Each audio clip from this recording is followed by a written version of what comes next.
Hi everyone, Happy New Year and welcome to my first video. So today I just wanted to take you guys through my process for this piece of artwork that I did from pencils to a failed attempt at watercolor and finally trying to salvage it with digital art. So I started the year off by being very ambitious and wanting to create a masterpiece with watercolor, which I've never used watercolor before, so I'm not too sure what I was thinking, but that was the goal. Unfortunately, I approached this in a really disorganized way, and it was more of an experiment. I actually just took an old concept and put it drew it in pencil on a large piece of paper and inked over it, and then applied a wash of watercolor. And at this point, when I was doing the brown wash, I already knew that this wasn't going to work out because I think I just approached the steps in a very non-efficient way for watercolor. So as you saw there, that was my final piece, and I was ready to give up on it when I decided to take it into the computer and see if I could salvage something out of it instead of just completely abandoning it like I do with a lot of my artwork. So here I am in Photoshop, and I thought that I could just play around with the face a little bit. In the past, when I've tried to do like a traditional drawing or do something using traditional medium and then taking it into Photoshop, it's never really worked out super well, but then again, I hadn't tried really hard, so this time I decided that I'm going to just work on the face and see what comes out of it. So I love painting faces.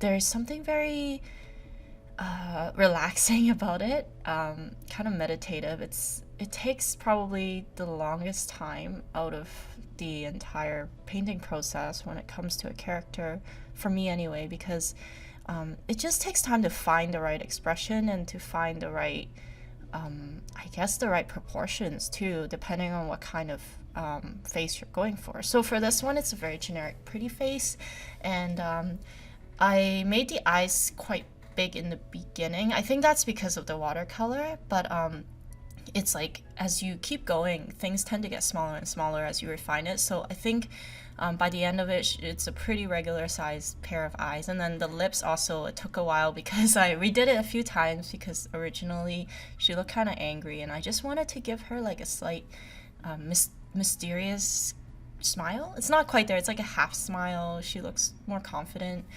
than before. So at this point, I felt like the painting could go somewhere. I could actually finish it without feeling bad about the whole thing. So and that's not to say that like there's something wrong with watercolors. It's really just my own lack of skill. I just didn't know how to apply the washes properly. I think I had just approached it in a very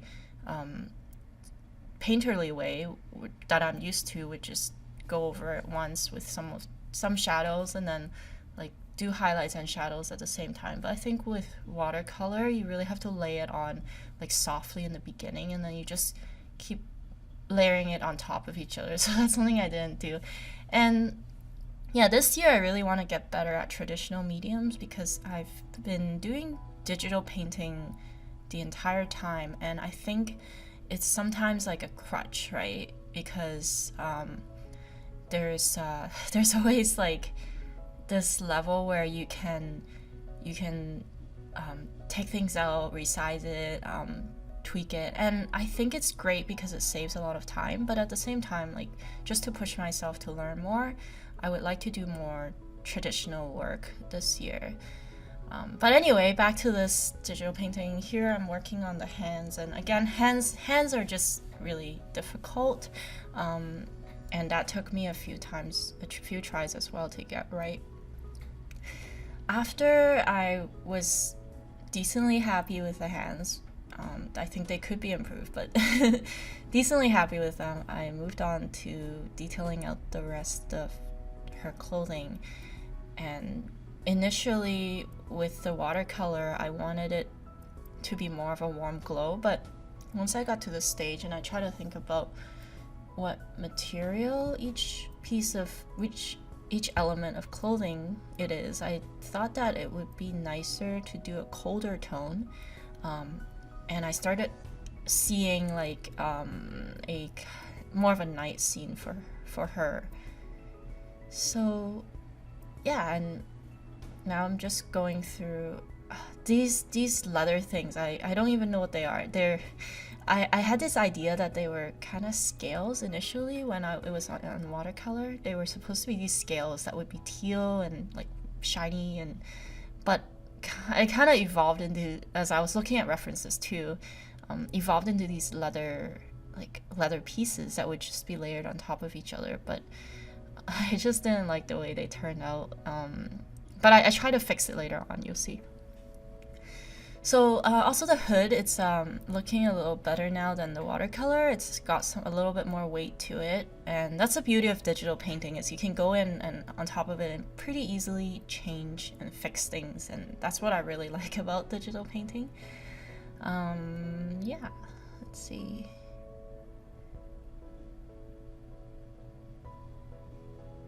So at this point I was just really happy to have gotten that far. I thought I would just completely throw this out. I wanted a really pretty bow for her, like something more epic, but I think her character is very subdued, so just a regular, simple bow.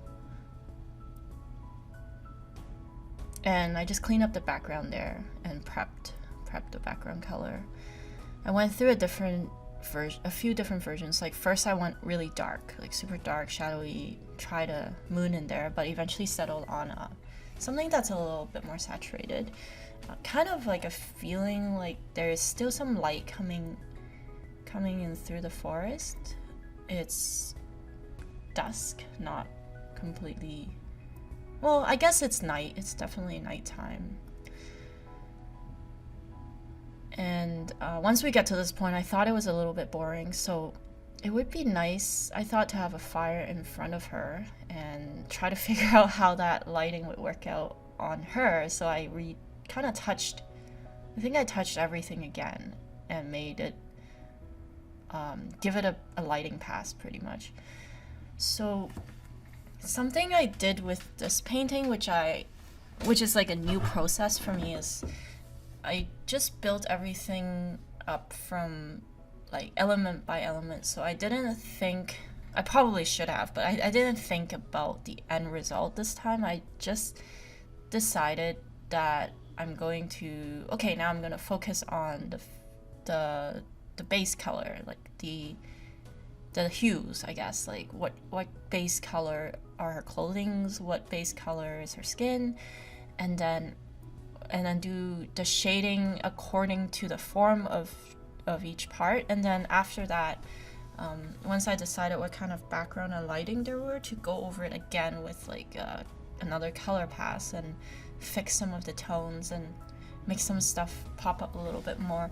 So as we get to the end result, I thought it was a good exercise, definitely, like good because it allowed me to just focus on one thing at a time, but also felt like it could have gone a little better if I knew exactly kind of the result that I wanted. If I knew from the beginning that she would be standing in the forest at night, then it would have saved me a lot of time, because I could have just gone in and structured things differently. So this was an interesting piece to work on. I just came out of something unhappy because I was pretty unhappy with the watercolor painting and I was really sad, and I thought, oh, just gonna throw this out, but it turned into something nice. So yeah, and it's not bad, like not a bad painting to kick off 2017, although I think the next one I'll do should be a little lighter, maybe something a little more dynamic. But for now, I think I'm not sure what I was gonna say. Yeah, okay, so the hair. So I really like her green hair, even though it's a little unnatural. Well, the whole painting has unnatural colors simply because it's very saturated. I think if I were to go for a more realistic style, it would be more grays, more desaturation. But I like that green, so I try to go over it with yellows and make her like blonde, but it didn't come out the way, it just didn't look good. So I took it off and I decided to go back and highlight with some browns, like light browns, just keep it within a bit closer to the color family. And that was good. Like, that was fun, and just defining how the braids work. And then I just slightly like took the yellow hair back in, but like lower opacity, just to give it a little bit more color. So there it is, the final piece, and I hope you guys enjoyed it. Thanks. Bye.